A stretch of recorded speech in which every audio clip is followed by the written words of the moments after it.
अस्सलाम वालेकुम जी। कैसे हैं आप सब लोग? उम्मीद है कि सारे ठीक होंगे और अपनी ज़िंदगी में खुशबाश होंगे। मैं आपका वेलकम करता हूं अपने यूट्यूब चैनल कोडविज़ अली में। तो आज हम बात करने जा रहे हैं एक इम्पोर्टेंट टॉपिक पे कि एक बिगनर बंदा जिसको कोई हाव नाव नहीं है वेब डेवलपमेंट के बारे में, वो किस तरह स्टार्ट ले सकता है वेब डेवलपमेंट का। तो उसके बारे में आपको इंट्रोडक्शन दूंगा कि उसको कैसे स्टार्ट लेना है, और उसका सारा रोड मैप जो है वो आपके साथ एक्सप्लेन करूंगा कि एज अ बिगनर के आया कि भाई मैंने वेब डेवलपमेंट सीखनी है, 18-19 साल का लड़का, तो वो किस तरह स्टार्ट ले सकता है। आपके साथ सारे सोर्सेज मैं शेयर करूंगा कि किधर किधर से वो अच्छी लर्निंग कर सकता है बिना किसी पेड कोर्सेज या पैसे दे के करना।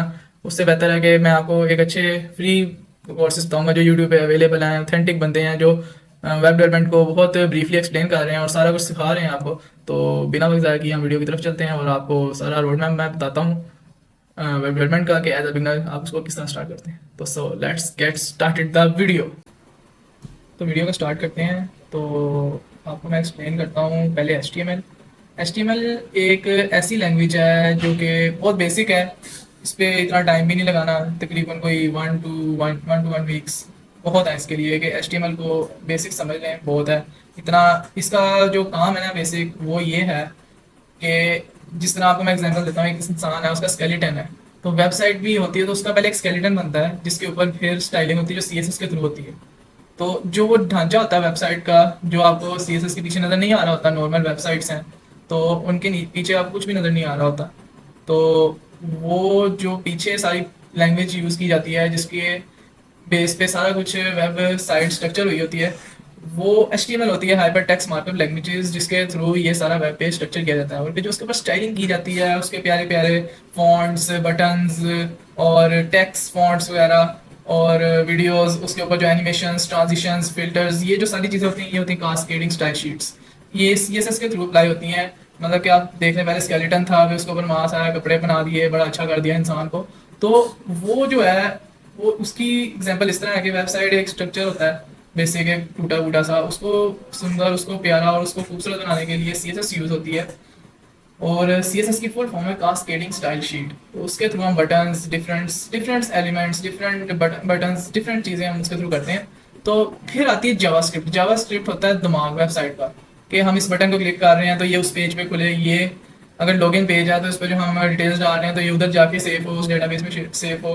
तो जो वो सारी चीज़ें हैं, जो दिमाग, इंसानी दिमाग है, वो जो काम करता है, वेबसाइट का भी एक दिमाग होता है, उसे जावास्क्रिप्ट कहते हैं।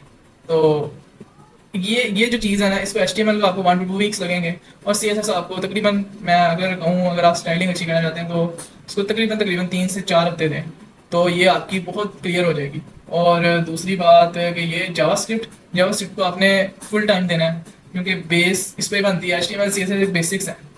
जावास्क्रिप्ट एक बहुत वाइड लैंग्वेज है, अगर आप ये कर लेते हो तो आपका बैकएंड भी कवर हो जाता है और आप फुल स्टैक वेब डेवलपर बन जाते हो।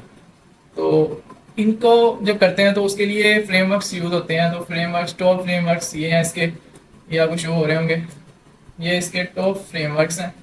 लेकिन जो पॉपुलर फ्रेमवर्क्स हैं और इजी हैं और अच्छे हैं और जिनमें सब कुछ होता है, वो बूटस्ट्रैप और टेलमेंट है। आप इस दोनों में से जो आपको इजी लगता है, अपनी, मेरे प्रेफरेंस से टेलमेंट आपको कर लेना चाहिए। टेलमेंट बहुत इजी है और इजी टू यूज़ है, समझ आ जाता है इजीली। बूटस्ट्रैप भी इजी है लेकिन टेलमेंट ज़्यादा इजी है।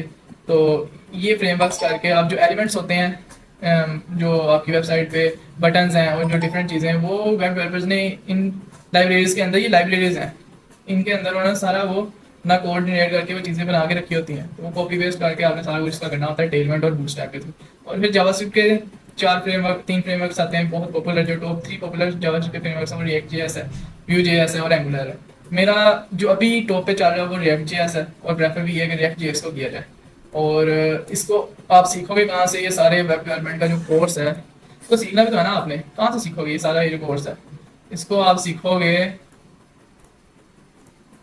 इसको आप सीखोगे यूट्यूब से। यूट्यूब पे इसके सिंपल इजी कोर्सेज पड़े हुए हैं, मैं आपको दिखा देता हूँ जो मैं रिकमेंड करूँगा और जिनसे मैं सीख भी रहा हूँ, और मैं अभी भी सीख रहा हूँ, और कुछ बहुत कुछ मैंने सीख भी लिया उनसे।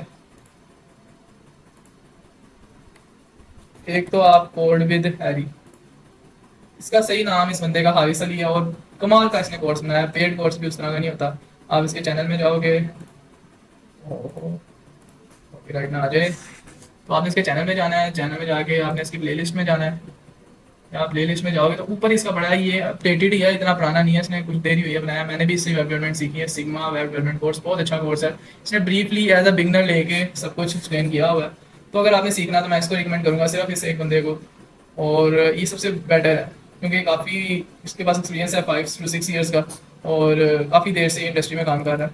और अगर आपने प्रोजेक्ट HTML CSS के बाद आपने प्रोजेक्ट्स बनाने हैं, प्रोजेक्ट्स के लिए आपने आगे लिखना है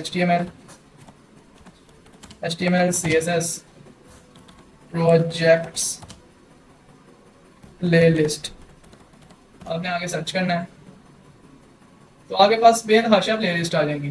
फिर जो आपको पसंद आए वो आप उसको सेलेक्ट करके अपने प्रोजेक्ट्स बनाना शुरू करें।